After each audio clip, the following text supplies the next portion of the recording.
Students, हम electron, proton और neutron की डिस्कवरी पढ़ चुके हैं।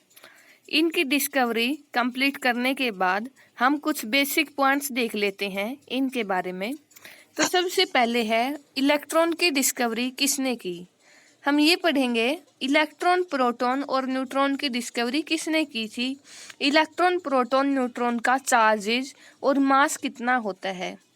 कुछ बेसिक पॉइंट्स हैं इन तीनों के, तो वो चलिए देखते हैं। इलेक्ट्रॉन की डिस्कवरी की जे थॉमसन ने। और जो प्रोटॉन है, प्रोटॉन की डिस्कवरी सबसे पहले जो पॉजिटिव पार्टिकल्स की डिस्कवरी हुई थी वो की जर्मन साइंटिस्ट ईगन गोल्डस्टीन ने। और जो प्रोटॉन की डिस्कवरी थी, न्यूक्लियस के अंदर प्रोटॉन होता है, वो प्रोटॉन की डिस्कवरी की गई अर्नेस्ट रदरफोर्ड के द्वारा। और जेम्स चैडविक ने न्यूट्रॉन की डिस्कवरी की।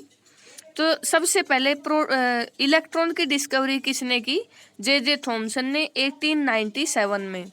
और जो पॉजिटिव पार्टिकल्स है न्यूक्लियस के अंदर, उसकी डिस्कवरी किसने की? ईगन गोल्डस्टीन ने 1898 में।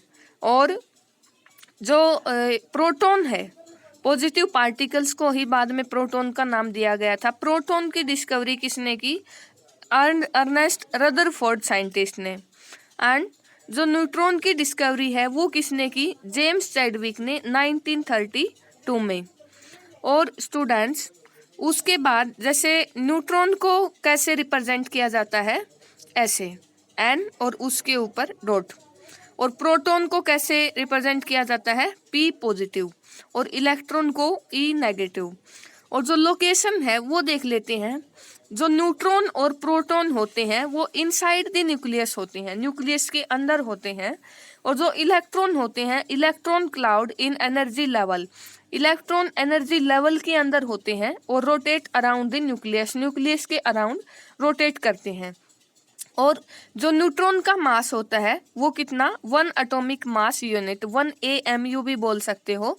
और जो प्रोटॉन का मास है वो भी कंपैरेटिवली किसी के है? न्यूट्रॉन के। प्रोटॉन और न्यूट्रॉन का मास इक्वल होता है। और जो इलेक्ट्रॉन का मास है वो कितना? आप 1 एटॉमिक मास यूनिट की बजाय जो इलेक्ट्रॉन का मास है वो बहुत ही कम होता है। वैसे एक टाइप से आप 0 या नियर अबाउट 0 ऐसे बोल सकते हो। और जो चार्जेज है, न्यूट्रॉन के ऊपर कोई चार्ज नहीं होता है, न्यूट्रल होता है, या 0 चार्ज बोल सकते हो। और जो प्रोटॉन का चार्ज होता है 1 पॉजिटिव, पॉजिटिव चार्ज होगा प्रोटॉन के ऊपर। और इलेक्ट्रॉन का charge 1 unit negative charge, negative charge होता है। इनकी एग्जैक्ट वैल्यू देख लेते हैं। प्रोटॉन का मास कितना होगा? 1.67 इंटू 10⁻⁻27 किलोग्राम, किलोग्राम के अंदर देखते हैं। और जो न्यूट्रॉन का मास है वही 1.675 इंटू 10⁻⁻27 किलोग्राम।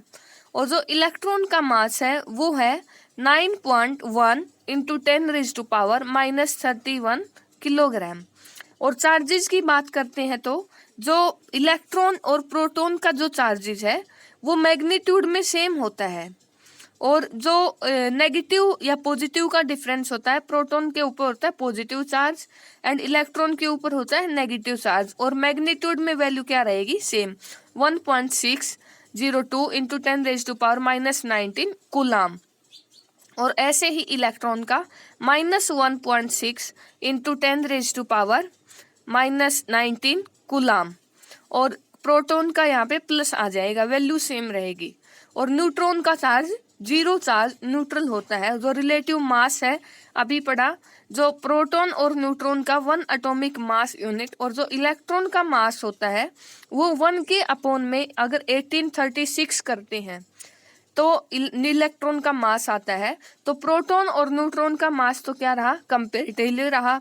और जो इलेक्ट्रॉन का मास है वो बहुत ही कम होता है, नियर अबाउट 0। जैसे 1 को भी आप 1830 से डिवाइड करते हो तब इलेक्ट्रॉन का मास आता है।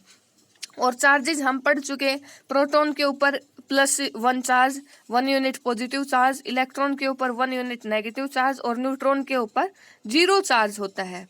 तो गाइज, ये थे हमारे कुछ बेसिक कॉन्सेप्ट इलेक्ट्रॉन, प्रोटॉन और न्यूट्रॉन के बारे में। Thanks for watching.